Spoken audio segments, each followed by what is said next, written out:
All right, so a couple of you guys requested a video on how the Easy Out tool works, so I'm going to make a quick one. So I want you to see what I'm doing here. I already got one of them out. How nasty these things are. So they've been soaked in sea foam.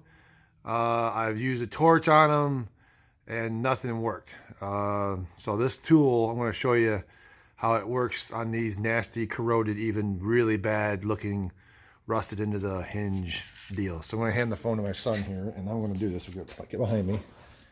You see it? All right. So it's pretty easy. You just pull the trigger and pull down this handle right here. Can you see what I'm doing? It's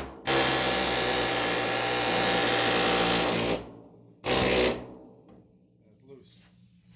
See this nasty rusting? Can you see it?